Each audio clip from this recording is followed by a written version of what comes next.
Baik, kita lanjutkan pembahasan kita. Yang kedua yaitu pengertian ibadah kurban. Menurut bahasa, kurban itu berasal dari bahasa Arab. Koruba, yakrubu, kurbanan. Ya, dari bahasa Arab. Yang artinya dekat atau mendekatkan atau menghampiri. Ya, qorib itu artinya dekat. Koruba yakrubu kurbanan artinya dekat.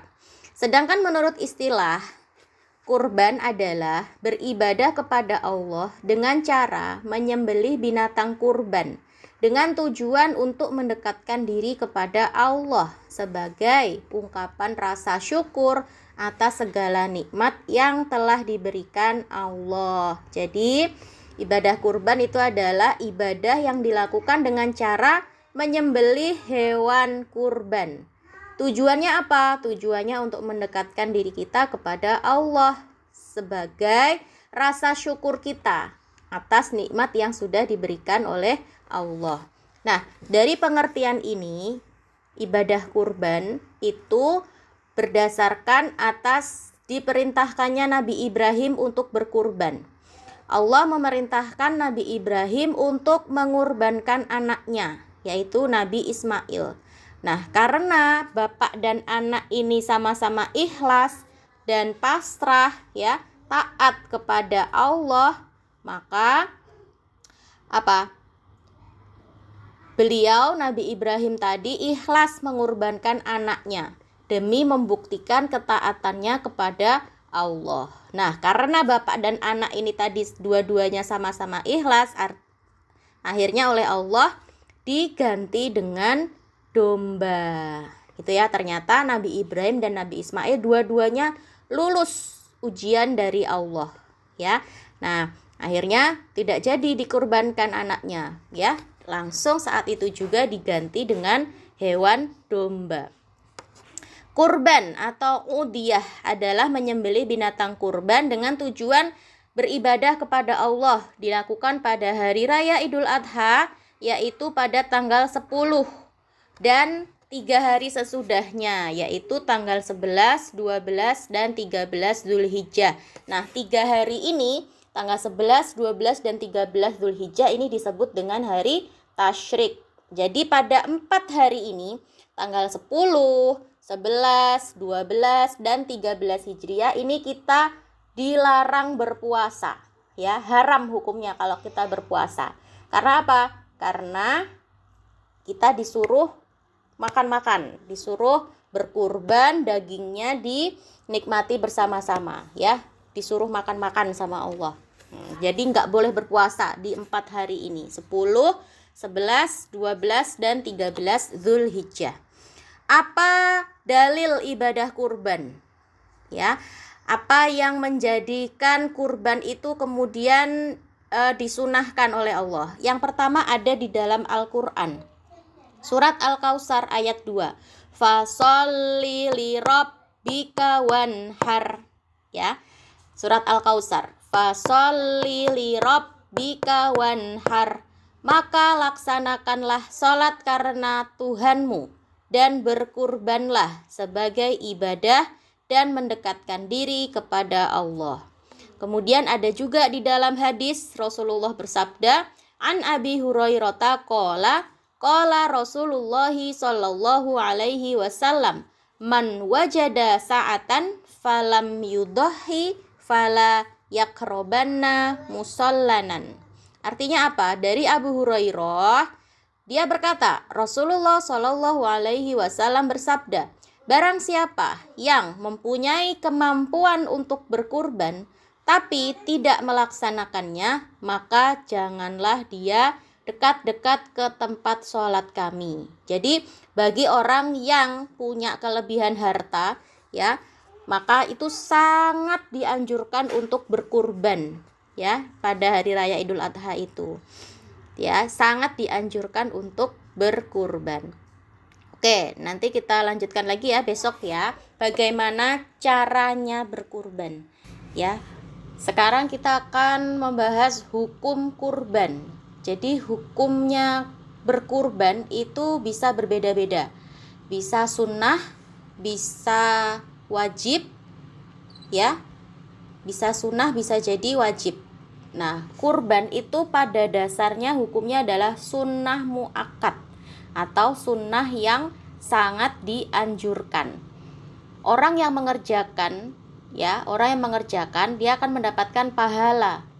Tapi kalaupun tidak mengerjakan dia tidak berdosa, ya. Jadi sunnah muakkad itu sunnah yang sangat dianjurkan. Kalau bisa harus dikerjakan, gitu loh maksudnya. Jangan sampai ditinggalkan karena pahalanya besar sekali. Kalau sampai ditinggalkan berarti dia merugi. Karena kesempatan untuk mendapatkan pahala jadi hilang. Nah, orang yang mampu, orang yang punya uang, punya kelebihan harta, tetapi tidak mau melaksanakan, maka dianggap tercela dalam pandangan agama. Memang tidak berdosa, ya. Misalnya ada orang kaya, ya, dia punya uang lebih, tapi dia nggak mau berkorban, ya. Dia memang tidak berdosa, tapi apa? Tapi menurut Allah dia tidak baik, karena dia dianggap pelit sama Allah. Karena apa? Karena sebenarnya dia punya uang, tapi dia tidak mau melakukan ibadah kurban, tidak mau menyembelih hewan kurban, ya. Pendapat ini berdasarkan dari hadis yang diriwayatkan oleh Imam Tirmidzi, yang artinya saya disuruh menyembelih kurban dan berkurban itu sunnah bagi kamu, ya. Jadi kalau punya uang lebih gitu ya, punya harta lebih, maka diusahakan setiap tahun itu menyembelih hewan kurban. Nah, kurban juga bisa berubah hukumnya menjadi wajib.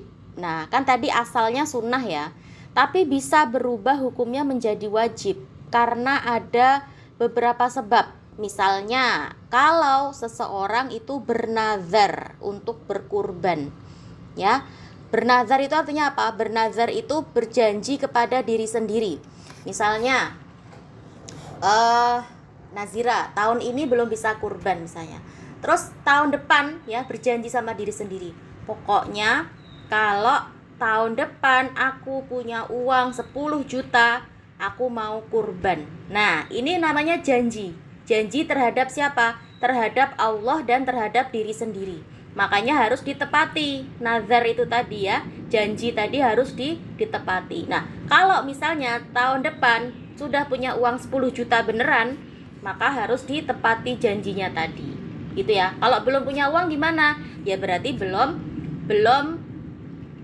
terlaksana janjinya, ya kan? Karena belum ada uang 10 juta tadi, ya.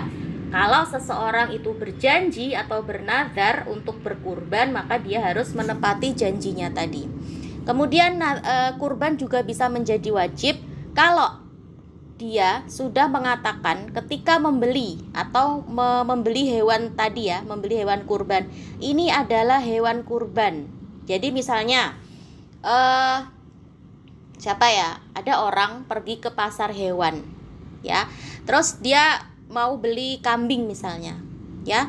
Dia mau beli kambing, tapi dia belum berniat untuk kurban, tapi dia ngomong dengan mulutnya, ini adalah hewan kurban. Nah, berarti di situ dia sudah wajib untuk membeli hewan tadi dan melaksanakan kurban. Nah, jadi harus hati-hati dengan perkataan, ya. Termasuk juga tadi nazar, harus hati-hati dengan perkataan, ya. Jangan mudah ngomong, ya. Jangan mudah berkata-kata yang intinya dia itu adalah berjanji, ya. Misalnya tahun depan aku mau kurban. Nah, itu nazar, berarti tahun depan dia harus berkurban beneran. Kalau tidak ditepati, berarti dia melanggar janji dan itu berdosa. Nah, sama juga ketika misalnya dia lagi memilih-milih kambing, ya, mau dibeli kambingnya, dia sudah ngomong ini adalah hewan kurban. Nah, berarti dia harus benar-benar melaksanakan kurban tadi itu.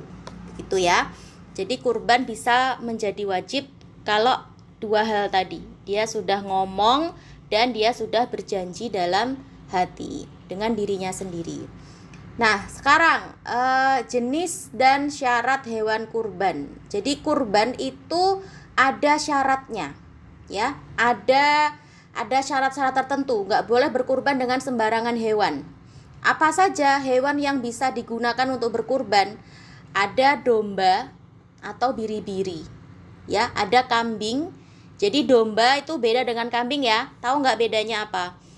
Kalau domba itu yang kayak Shaun the Sheep itu loh, tahu kan Shaun the Sheep? Ya, yang bulunya putih, tebel bulunya. Nah, itu namanya domba atau biri-biri. Kalau kambing itu ya kambing. Kambing dah tahu kan ya kambing. Bisa juga sapi atau kerbau ya. Kerbau atau sapi itu sama ya. Dan boleh juga dengan unta.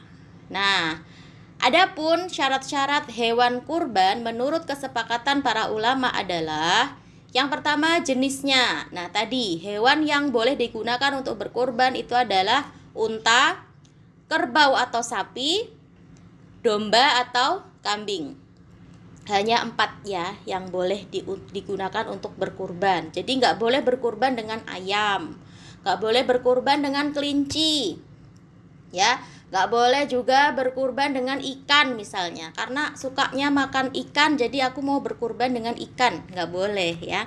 Hanya 4 itu saja syarat yang bisa dikurbankan: unta, kerbau atau sapi, domba atau kambing. Ada 5. Nah, sekarang jenis kelamin hewan ya. Dalam berkurban itu boleh dengan hewan jantan ataupun betina ya. Boleh hewan jantan, boleh juga betina. Tapi menurut pendapat ulama, hewan jantan itu yang lebih baik.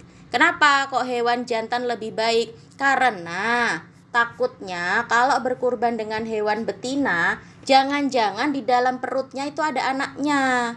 Ya, jangan-jangan di dalam perutnya hewan betina itu ada anaknya. Ya, jadinya nanti kalau dikurbankan anaknya jadi ikut mati, gitu ya. Nah, lebih baik dengan hewan jantan. Umurnya sekarang, umur hewan yang mau dikurbankan. Kalau berkorban dengan domba atau biri-biri, maka umurnya 1 tahun masuk ke 2 tahun. Jadi 1 tahun lebih. Ya, 1 tahun lebih, hampir 2 tahun. Atau sudah berganti giginya. Ya, bahasa Arabnya musinnah atau bahasa Jawanya powel. Ya, kalau domba atau biri-biri itu umurnya sudah 1 tahun lebih, hampir 2 tahun. Disebut dengan do'nun. Kalau berkurban dengan kambing, maka umurnya harus 2 tahun lebih. 2 tahun lebih, hampir 3 tahun umurnya, ya. Dan sudah berganti giginya atau sudah powel. Disebut ma'zun, ya. Ingat ya. Kalau domba atau biri-biri itu umurnya 1 tahun lebih, kalau kambing itu 2 tahun lebih. Sedangkan kalau kerbau atau sapi, maka yang bisa dikurbankan itu yang sudah berumur 2 tahun lebih, yang hampir 3 tahun, ya, disebut dengan bakorun atau jamasun. Kalau unta itu yang sudah berumur 5 tahun lebih, disebut dengan ibilin. Ya, jadi itu syarat umur hewan yang boleh dikurbankan. Jadi nggak boleh sembarangan berkurban dengan anak kambing misalnya. Kambing yang masih kecil-kecil itu nggak boleh, ya. Atau domba yang masih kecil-kecil yang belum umur 1 tahun nggak boleh, ya. Jadi kalau domba tadi umurnya sudah 1 tahun lebih, kalau kambing sudah 2 tahun lebih. Kerbau atau sapi juga 2 tahun lebih, sedangkan unta yang umurnya sudah 5 tahun lebih. Terus kondisinya, ya. Nah, ini kondisi hewan kurban itu harus sehat, ya, harus gemuk, ya, nggak boleh cacat dan nggak boleh cedera. Misalnya cacat itu apa? Nggak boleh berkurban dengan hewan yang kakinya sakit sampai dia pincang. Nggak boleh berkurban dengan hewan yang telinganya terpotong atau ekornya terpotong, atau berkurban dengan hewan yang buta, nggak bisa melihat, matanya sakit misalnya, nggak boleh. Jadi syaratnya lebih ketat ya. Kalau mau berkurban itu benar-benar diperhatikan, hewannya harus dalam kondisi sehat ya, nggak boleh pincang, nggak boleh buta, nggak boleh yang terpotong ekornya, terpotong telinganya, itu nggak boleh ya. harus yang sehat dan tubuhnya tidak boleh kurus. Nah, karena apa? Karena kita mau mempersembahkan hewan ini untuk Allah, gitu ya. Jadi sesuai dengan keikhlasan kita. Kita berikan yang terbaik, gitu ya. Kalau kita mau berkurban, kita berikan yang terbaik. Seperti siapa? Kisahnya siapa? Anaknya Nabi Adam yang namanya Habil, ya. Dia memberikan kurbannya, memberikan hewannya yang kondisinya terbaik. Supaya apa? Supaya diterima oleh Allah. Nah, sekarang peruntukan hewan kurban. 1 ekor kambing atau domba itu untuk kurban 1 orang. Nah, sedangkan seekor unta atau kerbau atau sapi itu bisa untuk 7 orang. Nah, kan biasa ya, misalnya kita kurban gitu ya. Mau kurban kambing, berarti 1 orang 1 kambing. Misalnya Nazira mau berkurban, membeli kambing, berarti kurban itu hanya untuk 1 orang, untuk Nazira aja, atas nama Nazira. Nazira mau berkorban kambing 1 ekor. Nah, kalau misalnya patungan nih 4 orang atau 7 orang ya, Abi, Umi, Nazira, Adek, terus Yangti sama Yangkung, sama satu lagi siapa misalnya, 7 orang ya. Itu patungan membeli sapi 1 ekor atau kerbau 1 ekor atau unta 1 ekor. Nah, unta, kerbau atau sapi itu bisa untuk berkurban 7 orang. Ya, jadi patungan 7 orang tadi patungan membeli seekor sapi atau seekor kerbau atau seekor unta. Begitu ya. Oke. Cukup dulu pertemuan kita untuk hari ini. Insya Allah besok kita lanjutkan lagi pembahasan kita ya.